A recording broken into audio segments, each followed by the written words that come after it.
All righty. Yeah, let's get 12:35. started. Yeah, let's Yeah. get started. Did you hit record on your end, Alex? Let me just see. I'm recording, but make sure you hit record as well. Well, then we'll have a backup.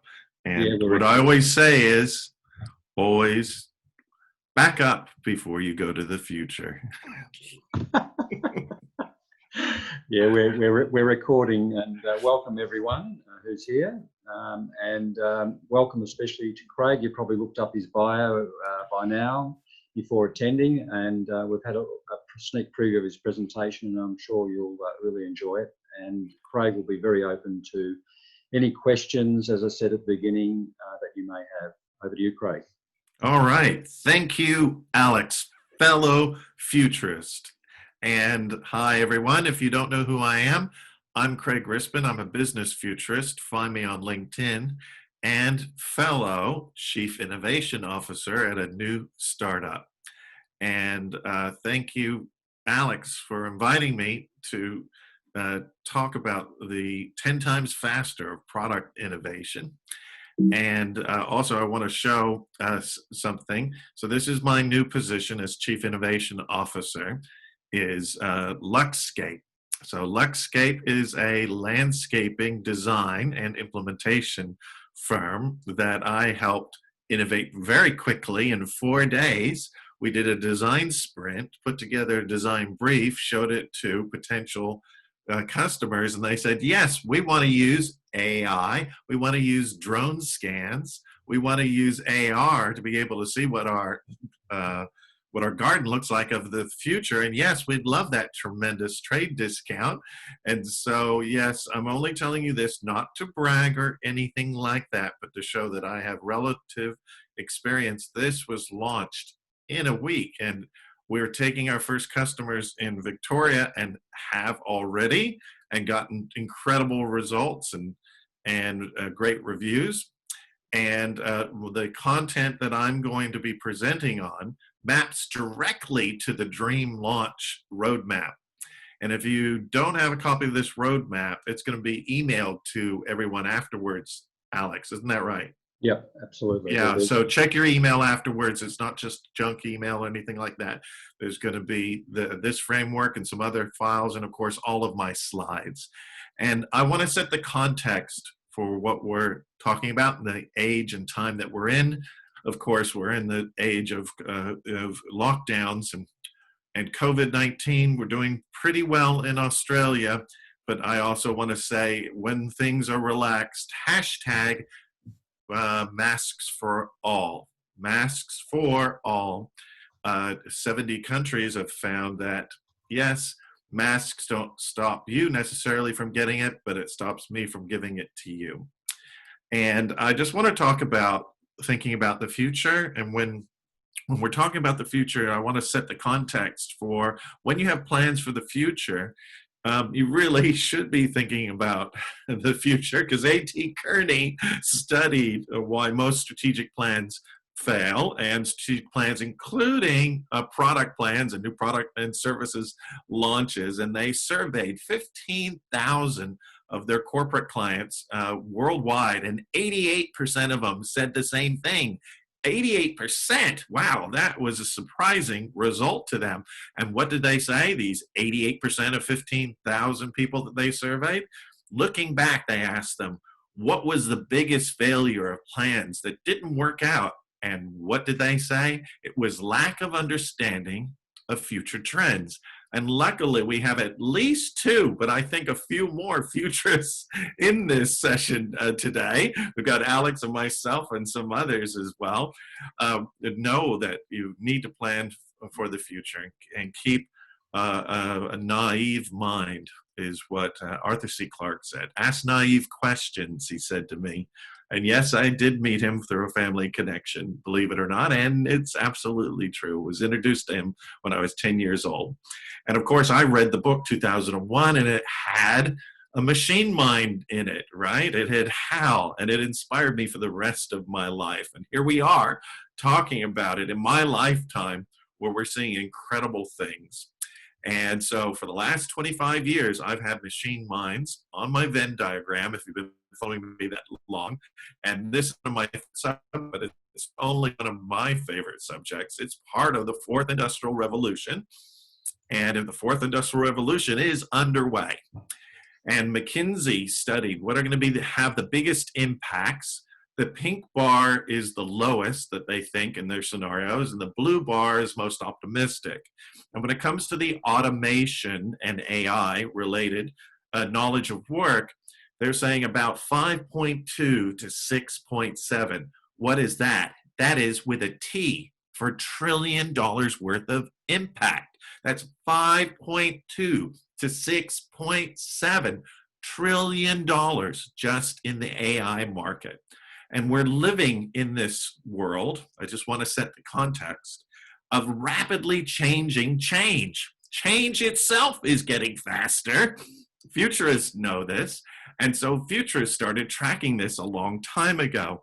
And one of the people that I studied with when I was young, yes, really, my mother put me in a car, drove me down to UC San Diego, and we sat out in the quad because that's where he lectured, Buckminster Fuller, the great designer, product designer, geodesic domes, and cars and homes, and architect, great futurist. And he would sit out on the quad and draw these charts and graphs and do the stream of consciousness lectures.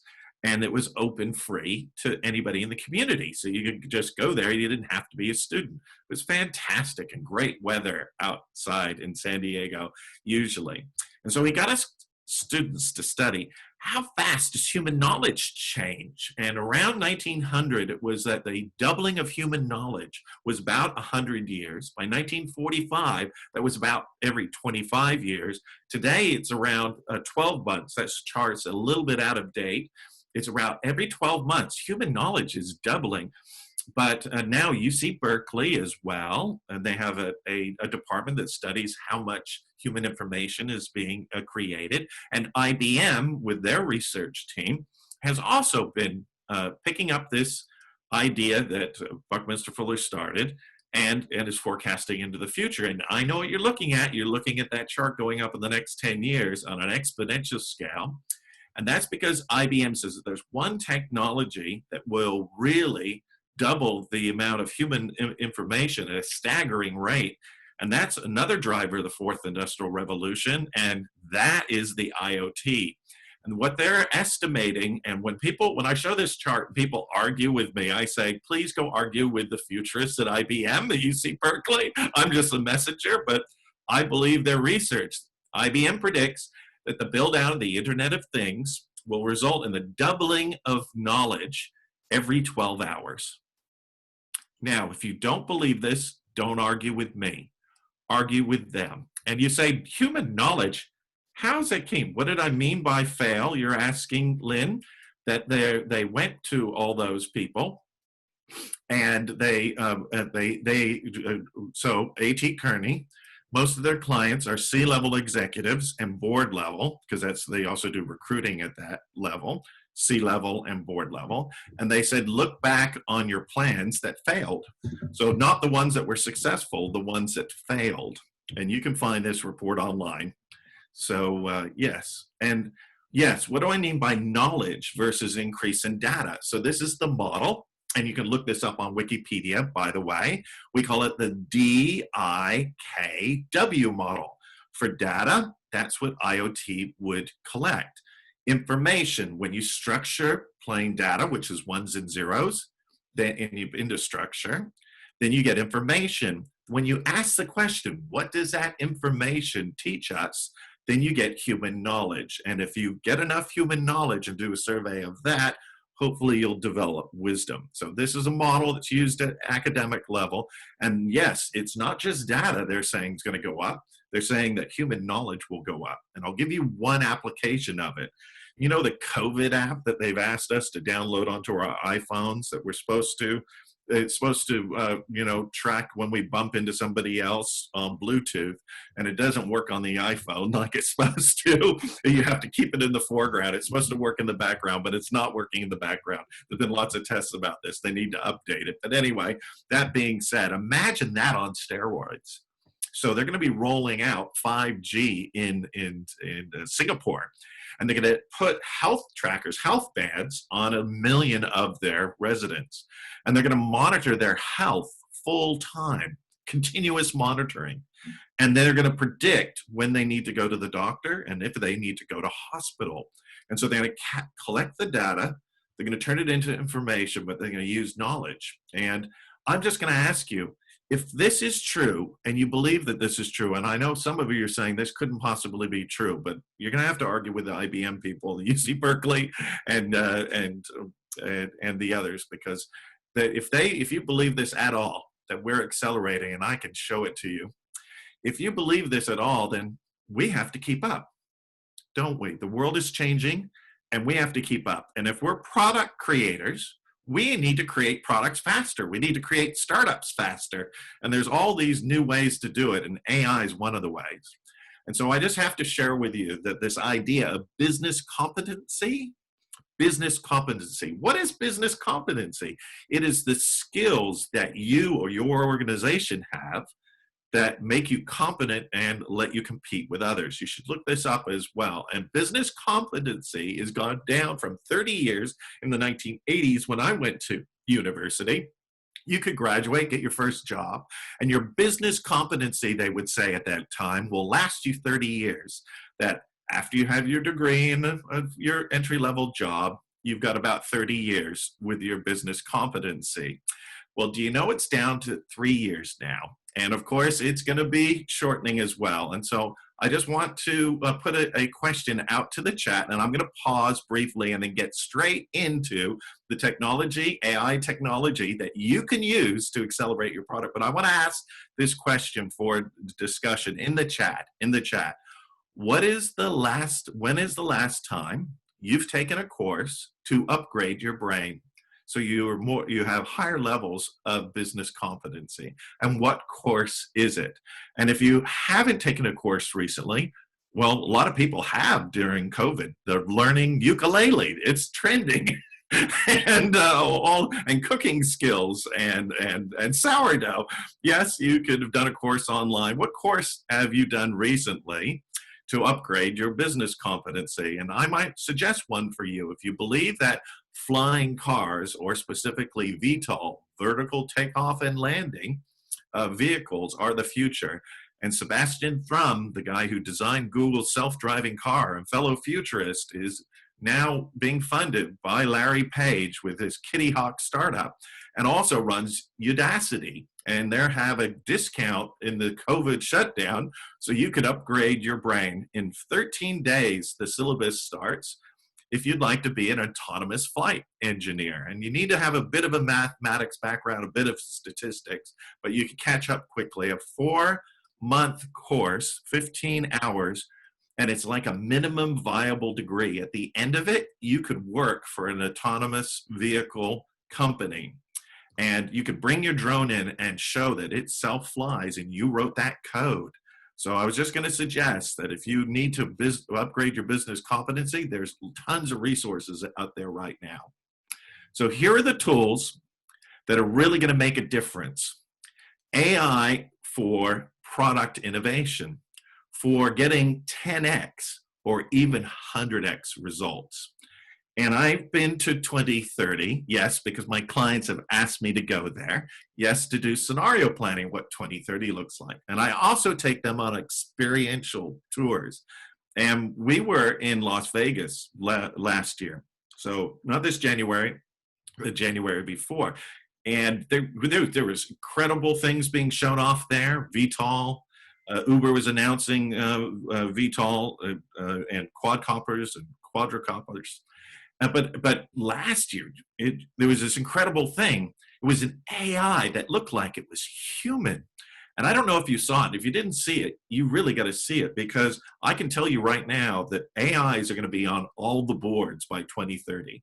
I mean, company advisory boards and governance boards. definitely AI. I know I've been there.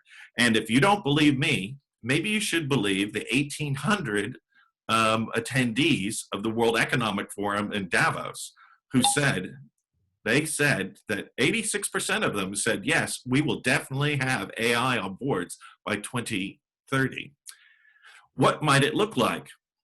Well, this AI could look like this.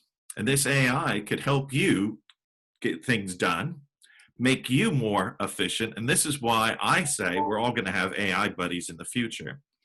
So this is neon.life. And I don't know if you saw this, but it is really incredible because these were people, but they were scanned, a digital representation were created, and then a neuro AI tool was created. It's just early days, it's beta, but it's open source. You can download this code and have a play with it, put these on your website or do it in a trade show display, or get a 19 to 21-year-old that would know how to do this very easily.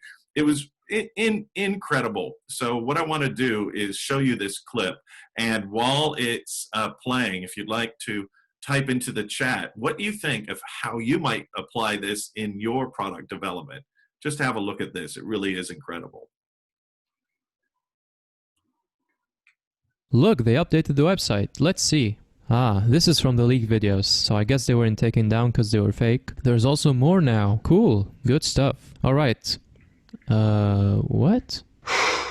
Boy, that escalated quickly. Some things are pretty vague at this point, but we're pretty sure of at least a few things. Are the promotional videos fake? It depends on how you define fake. If you mean that these are just real people, that's a big no. Yesterday I tried to establish a link between Maya, who's a confirmed Neon, and the promo videos. We also found some evidence that the videos are computer made, like the glitching doctor, and the pills in her hand that lack physics, as they never moved inside the container. Also, in this new teaser, the Neon Yoga character's feet seem to be levitating above the carpet. But I found some press release materials, and I'll leave you all the sources in the description. As you can see, Maya, in addition to two other characters from the videos, are in the exact same environment, but each with their own data. Also, notice that their brains are structurally different. Some have more capacity than the others in a specific area, which means each one has their own personality. And even better, we have a quick demo of Karen, the airline worker. Her expressions are very human, but she feels slower than her promo video. Throughout the video, her general brain area's outline remains the same, but the activity of her brain and speed of thoughts are dependent on what she's thinking of, which is illustrated by the firing movement of her neurons. Starlabs say scenarios shown at our CES booth and in our promotional content are fictionalized and simulated for illustrative purposes only. So I'm guessing what they mean is they scripted what the characters say to illustrate future possible scenarios of what Neon can do. For example, I think they're trying to say that they don't have a Neon physician right now.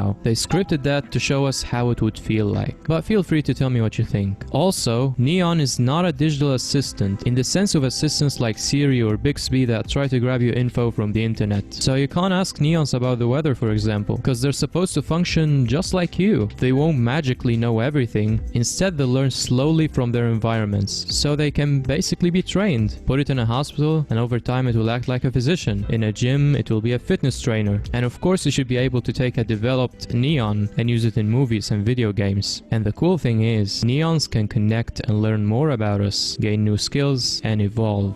Evolve. Right. Starlabs say they don't want to replace us. A spokesperson told CNBC, "We're not looking to replace human jobs, but rather enhance the customer service interactions. Have customers feel as if they have friends with Neons. Can Neons be used in deepfakes though?" Starlabs say no. The avatar can be based on a real person's appearance, but the technology used is fundamentally different from deepfake or other facial reanimation techniques. Cora 3 does not manipulate an individual scene, videos, or sequences. Instead, it creates unique behaviors and interactions of Neons in real time that never happened before. Thus, Cora 3 creates new realities. Neon is expected to launch this year as a beta with a few partners. They're aiming to provide a subscription service to corporations and individuals, but no info on prices yet. The first Neon seminar is at 2 p.m. Pacific Standard Time, and I'll keep you updated. So make sure to subscribe with notifications on. Thank you so much for watching, and I'll see you next time. Really is incredible, and we're getting lots of questions, Alex.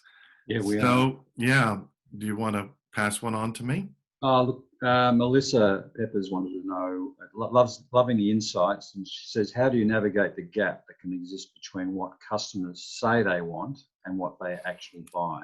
Yes. Yeah, the famous quote from Steve Jobs. Customers don't know what they want in the future. They claimed at Apple that that they didn't do any customer surveys, but I've worked at Apple and I can tell you that they did. And there's always a gap. But there are AI tools that will monitor people. Let's say you're doing design of a website. You can put that website in front of them and it will monitor where they're looking and their interactions with it, and you can get emotional looks from their face and whether they're confused or smiling or inquisitive. But even better than that, there's a consumer device that is hashtag on sale during COVID, you should know. Yes, and it's called the Emotive, and it puts little sensors on your head. And I thought, well, I want to know what my emotional impact is when I'm giving presentations, and whether what people write on surveys about me isn't probably what they really think. And so I thought I would get 10 of these headsets and trial it. And what it does is it does a picture of their brain. And you can see whether they're in learning mode, they're in inquisitive mode, whether they're in REM mode, they're asleep. And so while now we can see inside people's brains, and so you can correlate that data. And if you don't think it works, I've had major law firms hire me to bring along these headsets and use it with mock trials to simulate how the litigators are getting across to the jury and see inside their brains. It really is incredible. And yes, it's AI based as well. And so I just wanted to say that, let me go back.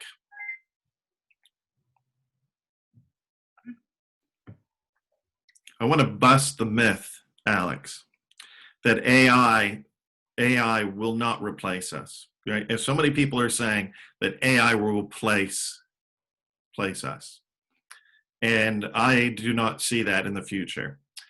I really don't say that. I say that we all need AI buddies, and just like that AI buddy that's going to be on our board, and yes, they're going to be on the board because they can analyze,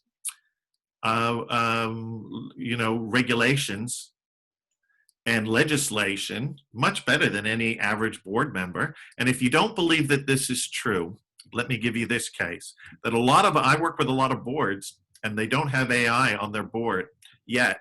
But when I pitch them that I can use my AI, which is called Athena, and Alex knows about Athena, I can ask Athena, what's the future of meat? What's the future of food? What's the future of pork? And I did this for the Pork Association. Get some pork on your fork. And I could do it in a tenth of a second, and they couldn't do anything like that. It just completely blew their mind. And they said, and then, Craig, what do you do next? Well, we send out to humans, peer review. So we wouldn't just use the data. So we send it out to fellow futurists, and they do peer review. So why do I do this high-tech, high-touch approach?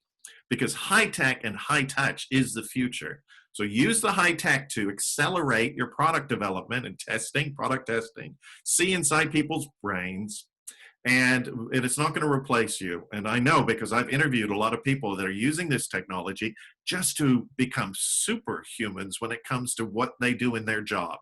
And if you don't believe that this is going to impact boards, I can tell you right now that IBM's Watson has saved lives, has found really obtuse, strange diagnoses and saved people's lives, helping doctors. And when I talk to doctors, there's two types of doctors. The doctor who says, no, I don't want the AI, I'm a very smart doctor. And then there's the other doctor, they tend to be slightly younger doctor who said, you mean I can have Jarvis with me? I can ask a question to the AI and it can look through 660,000 medical research papers in a tenth of a second? Why wouldn't I use that? So the whole point that I'm saying is, no, we won't be replaced by AI. CIOs specifically will not be. Chief innovation officers and chief information officers will not be replaced by AI. but CIOs using AI will replace CIOs. Think about that for a minute. You need to use it yourself. And it doesn't matter what creative pursuit that you're in, even in music, there's incredible possibilities. And so I don't know if you've heard, but Eurovision was on, but not the regular Eurovision. It was the AI Eurovision, Alex. And of course, once a week, every year, Australia is part of Europe. It gets to participate in Eurovision.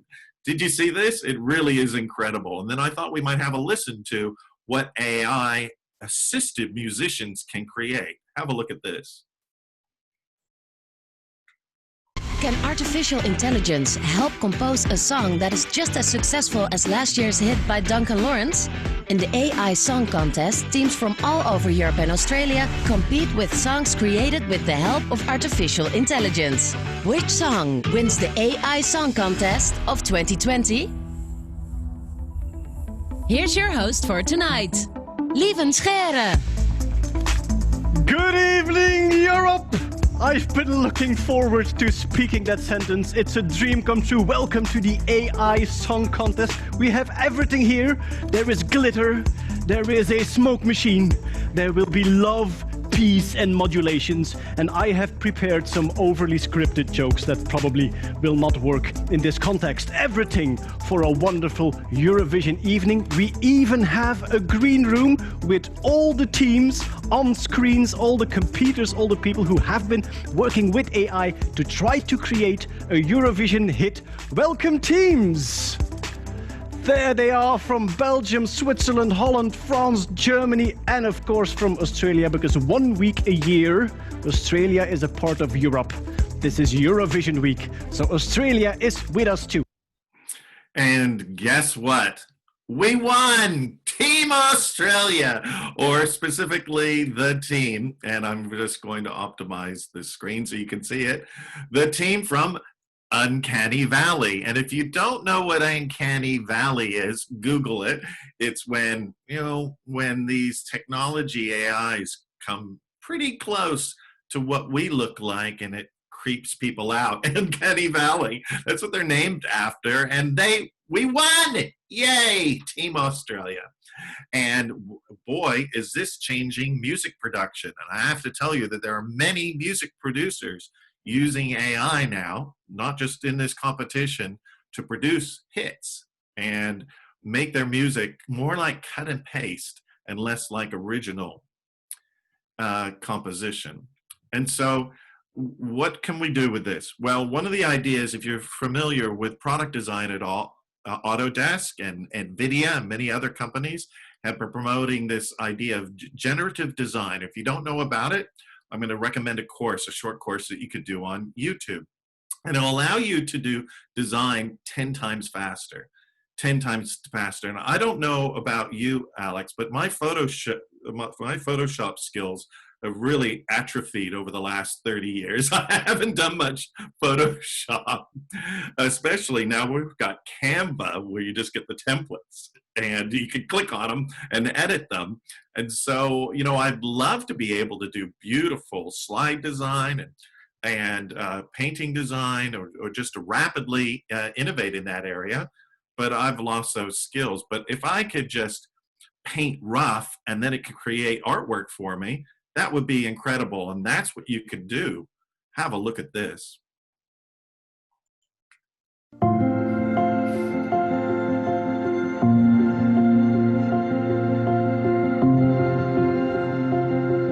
Gauguin is like a pen by numbers. Users just need to put some color on the canvas, and our deep learning network can convert users' doodles to photorealistic images. Software developers, designers, even leading artists are using Gauguin to inspire them for their projects. It's totally crazy. Artists are using our app to create new art. what I'm excited about with Gauguin is that now I may be able to integrate a mood early on into this, an environment, not just vehicle first, environment second. And for the first time now, I'm starting to think, wow, well, I should really maybe just jam out an environment really quick and then paint something in it, because it allows me to iterate so many different ideas. It's not something that I ever imagined having at my disposal. This kind of popped on the scene and has interrupted my notion of what I might be able to use to give myself new ideas. And for me, it's about how much more inspiration can I get.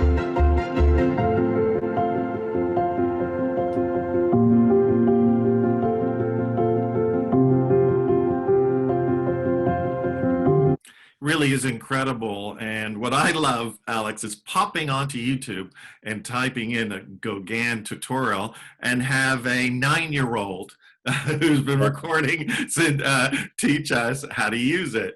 And I love those tutorials of young people to be reverse mentors for us. Yep, Yeah, absolutely. yeah. And look at the evolution of design. So this is a part on the left that was a traditional part holding a bracket, so where you bolt things in. And that was put into Autodesk and Fusion 360. And then they used the generative tool. And look at the second version of that, how more organic it looks, Alex. It's so organic. It's like it was molded, sculpted by hand rather than some other way. And that little webbing at the top, I find that fascinating. And then the next version of it, very organic. And this is what we're finding, is that we don't need to have all those materials that we had before. We can design things that we can print on a 3D printer we couldn't even design that part before. We couldn't even produce that part before using reductive manufacturing. But with additive manufacturing, we can do the impossible. What was just not possible a few years ago, we can do it, and we can do it so much faster.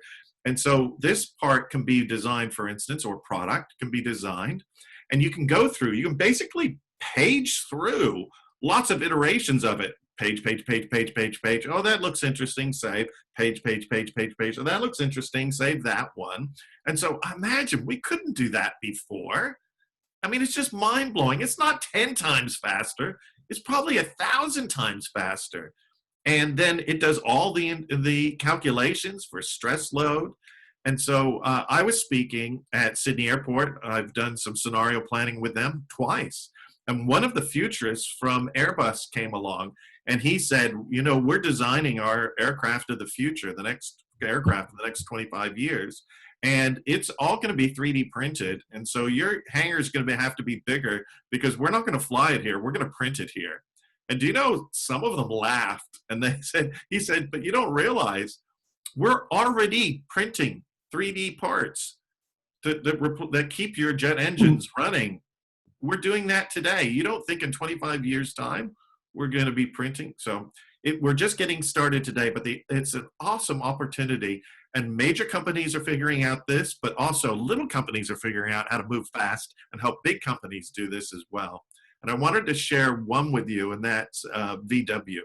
And VW has, they've had their challenges of late, and they really started to reinvent themselves, and that's good. They needed to, because they were very bad actors. And well, people are going to jail, and they've got multi-billion-dollar fines. And so I think they've learned their lesson, and they know that they need to reinvent themselves. And so I think this is a great example of them taking an old product, which is the Combi, and updating it with new organically designed generative design products to hack their old Combi. Have a look at this.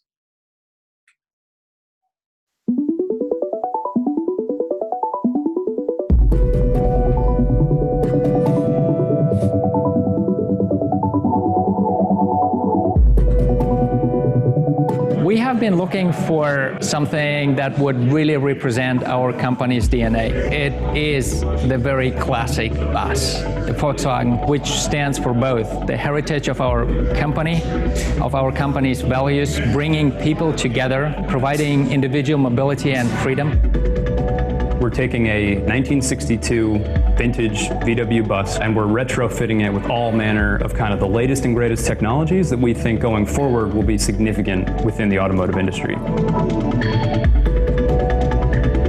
The main focus is the wheels, but it goes beyond that. We've explored other spaces inside the vehicle, steering wheels, seating, exterior mirror mounting, and so there's several areas inside the vehicle and others that we want to continue to explore in 2019.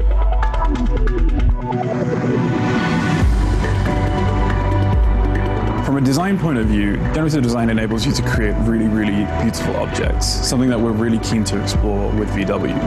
On top of that, nature is the best designer, and we end up with parts that look a lot like biomimicry. So we know that we're able to produce something that's beautiful and is not going to compromise the performance either. From a designer standpoint, I have to say it just looks cool. Like it's absolutely a totally new aesthetic and something that I believe we're gonna start seeing more of in new concepts and new vehicles moving forward. Generative design for automotive is a no-brainer. Being able to produce things that are much lighter, maintain the same level of strength without compromising the integrity of the product is key in automotive design. In the past, if you design, let's say, a vehicle rim, if you're going to design one of those, in the very far past, you had to basically sketch it by hand. You had a draftsman who had to draw the whole thing out, very long process, very tedious. Generative design, instead of manually designing the actual shape, you give the software constraints. Like, I need it to be this big, I need it to support this much weight in these kinds of directions. You feed it some physics information, basically. For like the larger project as a whole, and especially as this relates to Volkswagen Group, we're always looking for new technologies that can help add lightness, if you will, to our vehicles, or like lightweight technologies that make our vehicles more efficient, especially when you're talking about areas like the wheel, where rotational mass is really important to making a vehicle more energy efficient. In a way, it makes it more complex because you just have much more choices to choose from. Because now, you know, when a designer worked for a week and then you had 2 options, now a computer works overnight and you have 300, but yet you still need the time to evaluate all those 300 and make the decision which work and which don't. Even though that you're getting thousands of the iteration that you choose from, there is certain thing that computer can't do yet. Like it's very like detailed. Like looking at the very detail of the aesthetic, that has to be controlled by designer.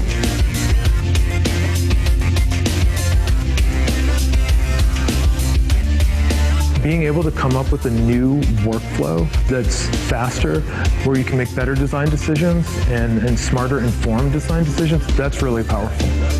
What I can feel today is that we probably even don't understand to the full extent the potential of generative design. This is something we will have to figure out within the next years, where human engineering combined with artificial intelligence can provide lighter, smarter products. And here is a huge potential that will, from my understanding, revolutionize not just the products that we're providing, but also the way we work. I'm hopeful that we can see it grow even more, and 10, 15 years from now, we could see entire frames being generatively designed. There's a tremendous opportunity there that how to optimize like A pillar and B pillar sections and the frame surrounding the engine bay, like what can we do there?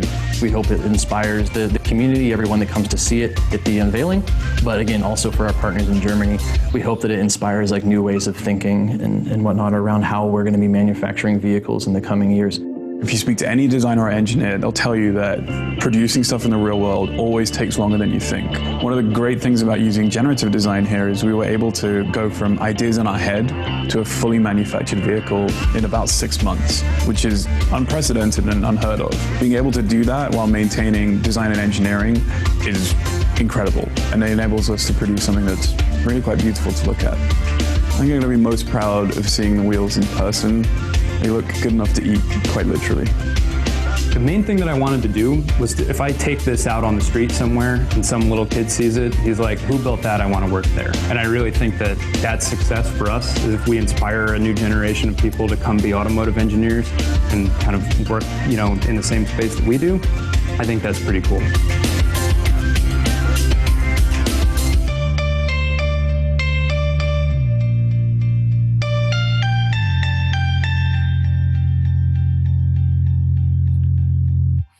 So if you'd like to know more about this, I suggest you take the short course, the shortcut course that's absolutely free, an introduction to generative design at Autodesk. It's just a YouTube playlist, and upgrade your brain and just say, level up, level up. And I want to get through some other really good resources very quickly around 3D printing and AI. There's a group of robots printing a metal bridge to go over a canal in Amsterdam, in Eindhoven, where I used to visit frequently when I worked for Philips. Yes, I did. And boy, it's organic and nice looking. It really, really is. Beautiful. Doesn't it look like it's from biology rather than from humans? You know, well, we're biology too, but it's, you know, biomimicry from nature rather than from humans. And it really is incredible. And I don't have time to show that clip to you, but I want to show you something else of how you get these parts printed out now, all the way to final part.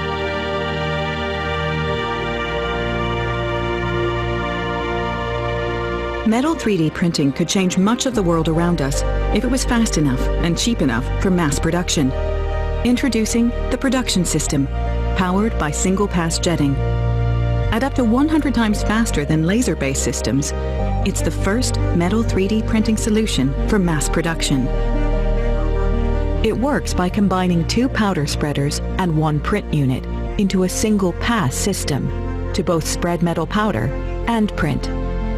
Unlike existing metal 3D printing, there is no wasted motion with single-pass jetting. A single pass starts in the powder spreader, where a metering system deposits metal powder, and a compacting system forms a layer, as thin as a human hair. The print bar follows, jetting droplets of a binding agent. Millions are jetted per second, binding metal powder to form high-resolution layers. Anti-sintering agents are then deposited, making it possible for supports to fall off after sintering, saving hours of post-processing. Once the I'll have to leave it there, Alex, because we want to get through just some more resources that are practical and you could apply straight away. But if you got any kind of metal parts in your business and they're in a catalog, how many SKUs? I asked one of my clients, and they do industrial products, and they turned to the oldest guy in the audience and said, he's our catalog guy. He would know about that. And he said about 250. And I asked him, out of that 250,000 products, how many of those products do they only need dozens of times or under 100 times a year? And he said that would be many thousands of them, Craig. And I say, what a crazy idea if we could just start with those low volume ones. And couldn't we do it? And he said, yes. And so I said, well, you could use an AI to look through your catalog, look through your order form, and it could tell you which ones are the low ones. We could use business intelligence to do that. And then we could scan the part and we could get them made. And Alex, what I want to ask you, thinking about that 3D printer that you saw where it can print hundreds of parts for dollars a piece, how much do you think it costs, Alex? Sorry, how much do I think which cost? The mycelium that you've got up on there? No, not the mycelium, but that 3D printer that does metal final parts. How much do you think it costs? Well, I presume the cost is driving down rapidly. Yes, very rapidly. It could be, you know, like there was a theory 15 years ago that we would all have 3D printers in each of our homes. I don't know whether that's still going to be the case. Well, it's in every school. There are 3D printers in every school, not in every home, but there's one in every school. I'll give you an idea. So you don't actually buy that printer. You put a deposit down of $5,000, and there's a long waiting list like Tesla's. And so you have to wait months to get it. But after that, you just pay for materials. Yeah, it's a subscription model. And we're going to have all sorts of new materials as well, like mycelium by 2030. It's going to be a major building product. And it's all based on fungus. And Stella McCartney has made a purse out of it, a handbag out of it, but it's industrial strength product that grows. And so we're going to have products not only 3D printed, but grown. And when I showed this to the Building Research Association of New Zealand, they said, grow a building? Yes, you can instruct it through genetics design. And so there are all sorts of really incredible products. And now where we can actually use AI and analyze genetics, we can actually change the genetics of plants. And I don't know if you've seen, but MIT News had engineers, they created plants that glow. There's actually a proposal to have trees that are lights in some areas. So it really is mind-blowing. Sure. But I want to give some other things. So business development is on that roadmap. So the Dream Launch roadmap. And so one of the things that we have to do that's, it's just one of those things you have to do is you have to make slide packs for investor pitches, for client pitches, and to create that startup in 4 days and pitch someone in the industry who thought that we were really there, but not. It was just a design test to see if this is a good idea. We used this tool called Beautiful.ai, and it's an AI that designs your slides for you. And I don't know if you think my slides look okay, but I didn't design them. I want to work 10 times faster, and Beautiful AI looked at my slides, looked at my branding, and created a lot of these slides for me. And I just dropped the videos in over the top of them because it doesn't support high definition videos yet, but it supports everything else. And so it even looked at my branding, which is over the horizon, and it found some other shots and it put it in there. And this is incredible because they're all interactive objects. And so you can just click and say, well, I need this SWOT analysis or whatever it might be. It really is incredible, the tools that we have available to us now. And so, yes, on the roadmap is also business development. And think about this. What if you could do something that you've never been able to do before in history in your organization? And that's see inside that black box, that little black box called the sales call. So imagine if you could use AI to analyze how people were reacting to your product when in a sales conversation. And this is all part of product development because you got to get it to market.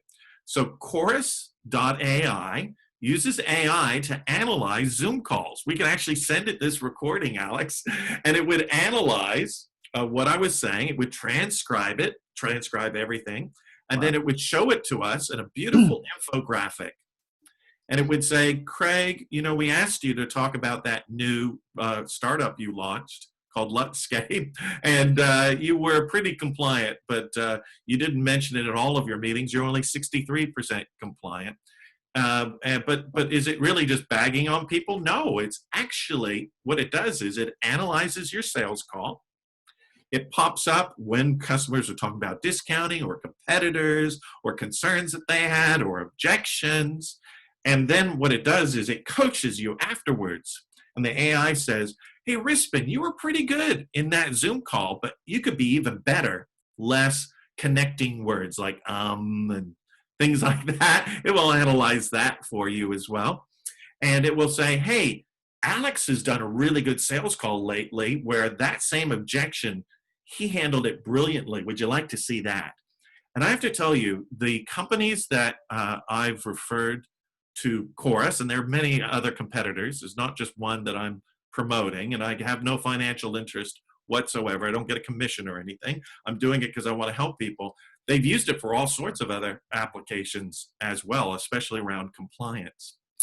So there's all sorts of tools. There's actually hundreds and hundreds and hundreds of AI tools that I could share with you that would help with your product design, going to market and everything else. But I thought what I'd do now is pause and take any questions that we might have. Yeah, Craig, David Hauser's got a question. Does your AI consider strength and stresses as well when identifying parts that can be substituted by 3D printing? It's not my system, it's Autodesk's system. Yeah. Has a system that can analyze the stress points on parts. And for instance, if you put in as follow-up study, generative design and motorcycles, you'll come to a page on Autodesk. And what it can do is it can say, okay, so here's the motor, here's the chain, and here's the back wheel. And the back wheel has to be supported, and we have to support the motor. And so what stresses and points are going to have what load stresses and so on, and then design me a part that doesn't exist between those points. And there's this beautiful bike called the Life Cycle, and it looks organic. It was all designed using this generative design, and there's all sorts of query points. And I'm not an engineer, but if you did that short course, it would answer a lot of these questions for you. And it's a little upgrade your brain. Do you know what the Googlers found out? And they learned this from NASA, because Google and NASA actually share a facility and in Northern California. And what they found was that NASA engineers and astronauts, if they sped up video and audiobooks, that they sped it up, that their retention level actually went up. So what I was going to suggest that we do is we talk faster, or actually what you can do is go to YouTube and speed it up, and you'll retain more. And they figured out, they were trying to figure out why. Why do people retain more when the videos are playing faster? And it's because you have to listen more carefully, and it goes deeper into your brain. So here's a brain upgrade. You can speed up your learning and retain 88% better by putting it on 1.5 speed or even 2 speed when you listen to your audiobook. Yeah, that's a great tip. Amy has a question. Is there a link to the generative design short course? I will embed the link on my slides so you can click directly on that. So when you get to that page, I'll put a URL there, and also a QR code so you can scan it with your phone. I'll do both for you. So yeah, just double check that's working when I send it to you, Alex. And the other one is design 10 times faster. What's the link there? The design 10 times faster, that's just my cover slide for using these tools to design 10 times faster. There was a YouTube tutorial you said. No, there's no tutorial for that. That was just a section slide for all these tools. And I actually, so I'm constantly curating AI tools for my clients. And what kind of return on investment can they get? Well, one publicly listed company recognized that a tool that I referred them to, an AI tool called Christine, that actually went into their dead accounts in Salesforce. So these are accounts that didn't fall up for 90 days. And they knew that they were, well, what they referred to as dead. They weren't active. And Christine reached out. So the AI reached out and converted a lot of those clients. And this is public because they talked about it in the shareholders meeting. They invested back then, 4 or 5 years ago now, $1 million to roll out this AI, Alex. But within a quarter, Christine had converted so many of their clients, they got an extra $4 million worth of revenue.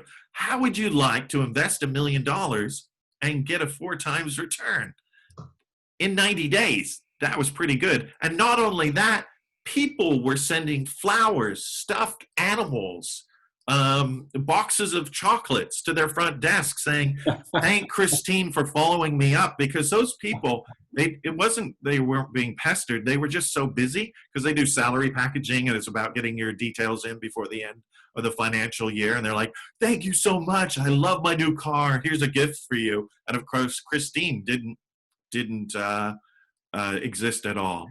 And at the shareholders meeting, the CEO, the then CEO, one of my consulting clients, he's now retired from that role. He announced that Christine was going to replace 35 people in their call center, and a gasp went out. Yes, just like you, Alex, a gasp went out. 35 people in the call center, but I knew, and he said it, you know, those are our shit jobs. He didn't say that, but he said they're really bad jobs. And we can't get people to stay very long, and we don't need them anymore. Christine does a better job. And so we're giving them all promotions, and we're moving them all into marketing because we need real people in marketing. We don't need more people in our call center. And there was actually applause from their shareholders. Applause from the shareholders. So look, I want to be so helpful, and we're coming to the end of the time that we have together, but that doesn't mean the end of the conversation. We are going to hit stop record here in a moment, and this is the formal part of the presentation, but there's so much more that I want to share with you. This is just the start of the conversation. Yeah. And so I'm going to be hanging around answering every single question before we go, but I'm going to hit stop share now, and I'm also going to hit stop record now. So there is a question from Denise Ortak. Are there any AI tools that can assist with product design of common goods that are accessible and affordable? Oh, good question. I would have to go and do some research. That's a really good question, though. And here are some places that I would look. There's a great website called Product Hunt. Do you know about Product Hunt, Alex? Yeah, of course, yeah. Yeah. And there is a community of people that are sharing cool products all the time. And it's one of the places that I go looking for AI tools for product design. And this is where I find them. And what's nice about Product Hunt is you can't promote yourself there. Somebody has to hunt you, that they use it and they like it. And so they put it into that place. And so when clients ask me about anything, that's the first place that I look. Did you notice I didn't say Google it, Alex? No, what I found is that, well, people have figured out how to use Google, and the first 10 links, they tend to be mostly fake news these days. You know, people have gamed it. People have review websites reviewing their software, and they're number one on the list, and it's on their own website. Not very transparent and pretty obvious, but they're on the front page because it says, you know, review of video conferencing software. So what I like to do is turn to communities, and Product Hunt is one of those communities, but there are many communities that you can go to and you can ask a question. A couple others that you could use is one that's called Capterra, and that's really for enterprise software. Enterprise software. And yeah, Capterra. Oh, Capterra, yeah. Yes, CAPET. I'm dyslexic, Alex, but if you type in or just ask Google Capterra, you'll find it. And there are 500,000 reviews there of enterprise software, including Autodesk, Fusion, and Vectorworks, and all the tools that are there, and AI tools, and church management software, and chiropractic software. I mean, every category you can imagine. They got hundreds and hundreds and hundreds of categories, and product design and product management for product managers. Yes, I used to be a product manager, and I played one on TV as well. I actually did in a documentary. But anyway, everything's there. We're living in an age of transparency where you can see where people are writing reviews of what they really think. And that's what I like, because you get to people's Google searches, or you get to their web pages and they're talking about themselves. And I always like to see what other people have to say about products and services rather than what people have to say about themselves. Yeah, So. now, given that we're at that, as you say, the end time, but there's still people hanging around. Please unmute yourself. I just want to let everyone know that rather than type in the questions or whatever, you're welcome. We don't have the visuals because I think it's under a webinar format, but you're welcome, because you're all unmuted, to actually ask a question directly and have a conversation with Craig just by speaking up. The webinar to answer Lillian's question will be a copy that we will email the last hour thought to everyone. Yes. Yeah, I noticed there's some really, great people in the room, so ask away, please. Yeah.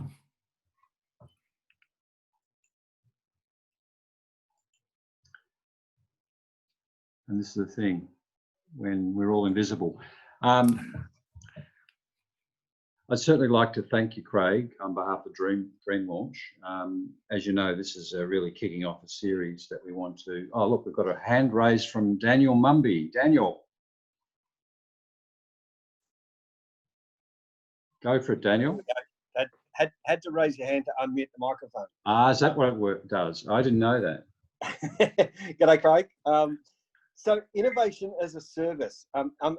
As an innovator myself, it's really easy to come up with really, really good ideas. But here's the thing. I don't know what I don't know. I mean, most innovators are really good at joining lines between dots before most people see the dots. And we're good at that. But what about the dots that I don't see? Or what about the methods to draw the lines faster that I don't know about? How do I find other great innovators who know how to do a thing better than I do? I know what I want. I don't necessarily know how to get there faster. Who's coming up with the innovation as a service model, if you will? Yeah. So I'll give you an example. So it's a high-tech, high-touch example.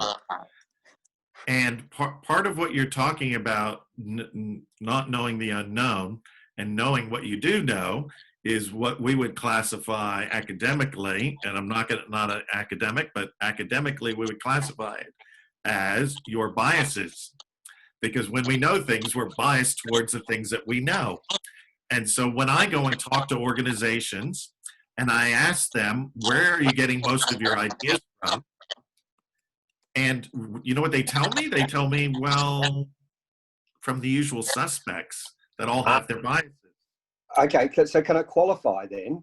Yes. I'm talking about from the perspective of innovators, mostly who are often polymaths, who are getting their sources of information from being curious and talking to other people. So not the corporate innovation, which is completely the antithesis of what I'm talking about. Sorry. Yes. Okay. Yes. Okay. And so I use a tool, and there would be a tool that would be more specific to what you want to do, but I want to give it as an example. So that's Athena, and it's Athena is the agent, the AI agent that's on Shaping Tomorrow, which essentially is a community of futurists. And I would say most futurists are innovators, so you could tap into that community as well. So you go to Shaping Tomorrow and get an account there, or I could help you with that. And that's what I do with my clients, because they don't want Athena on their board yet. So they ask me, I ask Athena, I tell them, which is kind of funny. But it's not just that. That's just the high-tech side. What I can then do is when I collect the information that, say, Australian Pork wanted, or Sydney Airport wanted, or Sydney Fish Markets wanted, or the College of Chiropractic wanted to know, is they wanted to know these specific things, and then they wanted to find other experts, or what you call innovators, what are fellow futurists. And so I put it out to that community on the same website. And to give you one example, we had 869 futurists peer review the data that came in through Athena. And what it did was it broke down the bias of not information coming in from outside the organization, only if coming from internal the organization, and only coming from a small group rather than the wisdom of crowds. And so I'm not just promoting Shaping Tomorrow. It's a tool that many hundreds and hundreds of futurists use. But that tool has been used for all sorts of communities. And if you go to the bottom, Daniel, the bottom of the Shaping Tomorrow page, it says powered by somebody. It's powered by someone. I think it's Community Conversations or something like that. And if you go to their website, they have a tool that works with other fields of study. Yeah. And one of them, I think, is innovators in Europe. I think one of them is innovators in government in Europe. Sounds like an oxymoron, innovators in government, but there's lots of innovators in government these days, and there's even conferences about it. So I would look at the tool that's behind Shaping Tomorrow, and maybe there's some futurists that are innovators as well. I know Alex for upcoming webinar. I think that you're booking in Nils Vesk as well, aren't you? Yeah, we're talking to Nils, yeah. Well, he's both an architect and an innovator and a futurist. So that I think there's a little overlap. I hope that's helpful to you as Thanks, an Raj. example of Yes. how I use it in my practice. You could use it in your practice. And if there isn't a community already out there using tools like Shaping Tomorrow, an AI tool, and then sending it out for peer review, create it. There's a demand for it. What a concept. Thank you. So we've also got a hand up from Melissa, and if you want to speak. Hey, loved the presentation of all these ideas kind of flowing around. And it's like one of the best places to discover new things, definitely for me, is other people in the futurist space, because you'll see other things. So in the light of that, I'd love to know what your favorite email, like newsletter that you've subscribed to as a source of inspiration. Right. Email newsletter that I subscribe to. So I sort of unsubscribed to email newsletters, but can I answer with the same reply and an additional tool? So it is a professional tool and it's expensive. It's about 1,500 euros per year, Shaping Tomorrow, but that's my go-to every day. Yeah. And then I'll give you another one. So because I'm always consulting and looking at the fourth industrial revolution, the World Economic Forum has something called Strategic Insight. And I have to tell you that they were very naughty, and so I had to spank them. Because the World Economic Forum, one of their charters is inclusiveness. And they had this wonderful infographic tool that looks at all aspects of everything that's going on. And if you go to the World Economic Forum, wefforum.com, I think it is, and click at the top, and it's called very strangely top links. You go there, you go Strategic Insight. And they kind of buried it, but what they did, they were very naughty. They only made it available to people that were invited to Davos and had paid $30,000 to attend. Yeah.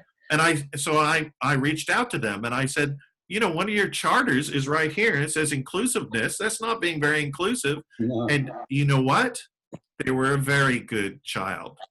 They replied to me and they said, you are exactly right. We're reversing our policy. We're making it open source. That's awesome. And it is a great tool. And so it's not really a newsletter, but it's something you can subscribe to and get updates. And there's a great iPhone app. And so when I'm having my morning coffee, I'm checking. I'm checking Athena for specifically industry stuff that I'm doing with my clients.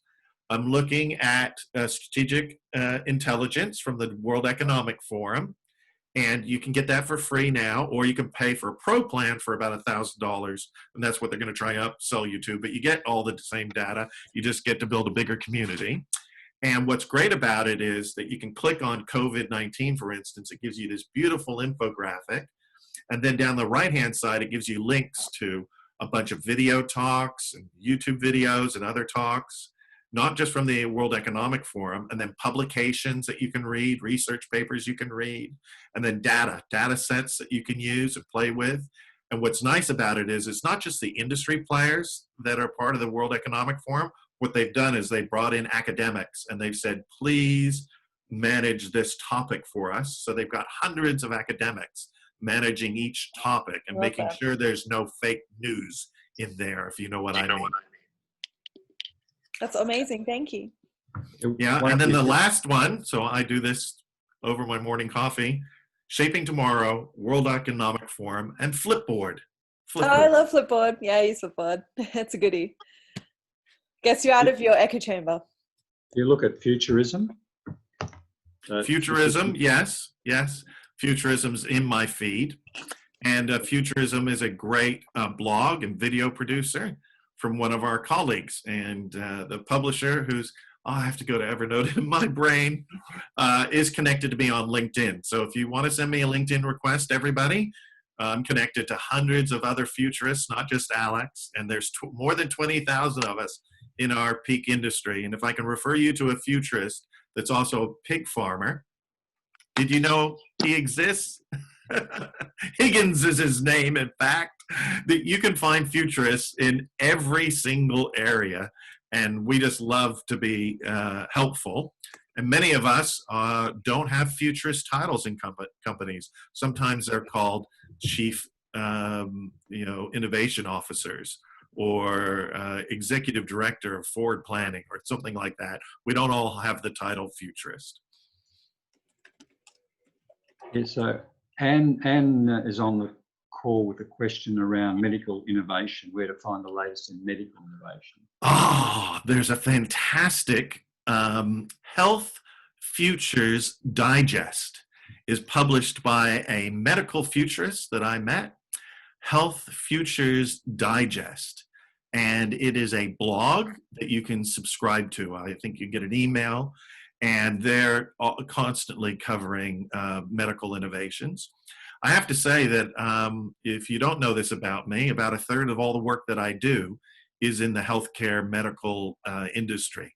Work with many peak body surgeons, GPs, hospitals, private hospitals, and these things that have popped up recently all over the place. You may have noticed them as you've been driving around. Have you been doing any driving around? If you're driving around, you see these things popping up like never before, and they say day hospital. What does that mean? It means you don't stay overnight. You go in and have a procedure and come out, and it's because of AI-powered robot surgeries that's better than the surgeon. What better than the surgeon? No, makes the surgeon better.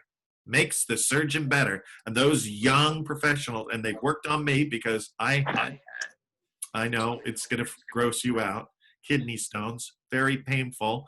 But when the young doctor came to me and he said, we're going to be using robots and we're going to use lasers on a little fine wire, and it's just going to go fiber optic, and we're going to blast it, and then you vacuum it out with a bit of water. I said, frickin' lasers, sign me up. And then I said, where is that? And they said at the day hospital. And the reason is because of this incredible impact of technology in healthcare. And if I could show you this slide, it would blow your mind. But to give you an idea, think about this. Just think about this for a moment. How fast has technology changed in the last 30 years? Incredibly fast. Just think about it. Medical technology, probably 100 times faster. I've got data to share that with you. I'd love to share that with you. I'll pop that slide in the deck as well, Alex, but it's something that I'm really passionate about. And one of my adult children, we're trying to come up with a better name than adult children. My daughter, who's 22, got her degree in bioinformatics and biomedical engineering. So I'm personally invested in this area. She's working in her dream job, which is personalized medicine at the Children's Cancer Institute. Mm-hmm. And just a shameless plug here, it looks like because of the coronavirus that a lot of their researchers may have to be let go. So if there's anything you could do, if you support the research, and specifically the program that my daughter's working on, and the entire institute and many institutes have banded together, is the last 20%. We've solved 80% of childhood cancers. We prevented 80% of fatalities. It's the next 20%, and they think that personalized medicine is going to do that in less than 20 years.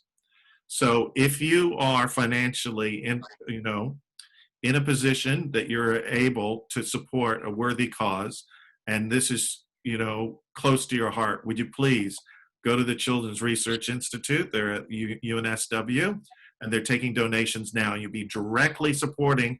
I don't know if you saw Four Corners last night and all the news. It looks like maybe up to 9,000 medical researchers' jobs are at risk. Wow. It really is, really is a shame. And one of the reasons is that the government excluded universities from JobKeeper. That's right. Why? Why? Yeah, no, I heard about that. How do you see that as globally for the future around post-COVID? Generally, if there's this brain drain going on where funding is being cut, not just in Australia but worldwide, It's a worldwide problem, yes. But they're doing incredibly great work. And I know that a lot of people have been doing, fun runs and fun swims in big groups to raise money for Children's Cancer Research Institute. But they're not doing that now because they can't do it in big groups. So people are doing laps in their backyard. They're saying, I'll walk around my backyard or the local oval, at distance, and will you support me? So if anybody reaches out to you and it's got anything to do with research, it's actually so important because those researchers are saving lives, really saving lives. And they need to be supported. And it's not just my daughter. My daughter's, luckily, her position is funded. But it's all the others that are on campus that are not funded, really. The Backyard Walk's quite a popular fundraiser. You heard about that guy in England, the 100-year-old. Yeah. Yeah. It's fantastic. He raised millions. Lynn Wood had another point, and I'll put Lynn up on the screen there, but Lynn was basically the founder of a group called Idea Spies, which I think you might have seen in my LinkedIn. Yeah. And Lynn wanted to mention also that Idea Spies to people like Melissa is something as a researcher to think about around ideas and ideation. I subscribed to it during the webinar. Oh, have you? Yeah. So I've enabled you all to talk if you want in terms of, but everyone's sort of disappearing now. I can see that. Yeah. But thanks again, Craig, and also want to shout out to Tina Manalissis from Future Focus Marketing and Anne from Suits and Sneakers as being a great help to putting this together. And we're looking forward, as you know, to putting a lot more on for the Dream Launch in terms of the whole Dream Launch journey map, production, product map. Yeah, with ongoing workshops and monthly seminars like this. Exciting. So, yeah, thank you. You're very welcome. Yeah, I think everyone else is pretty much gone. Oh, Thomas is there. Thomas, are you going to say something? No. David? No, they're the people that are... Alex, very well done. Really enjoyed it. Thomas, so say hello to Craig. Thomas knows Richard Haynes as well, Craig, and he's now started at Uni of South Australia in commercialisation. Absolutely. So nice. A lot of pertinent stuff that you discussed today. We're pushing through, and my job is to get it out there into the into industry and into society. So I really enjoyed your insights, and I've already asked quite a few things you've discussed today, Craig. Thank you. Really appreciate that. And we should catch up when we have a moment with Alex, eh? Yeah, we're catching up next week, I trust. All right, beautiful. Thanks, man. Take care. Right. Thanks, Thomas. You too. Thanks, man. Okay, well, if no one's got any other questions, we'll say adios. Ta-da to everyone. And if I can help you in any way, just let me know. Reach out on LinkedIn is probably the best way to get a hold of me. Yeah.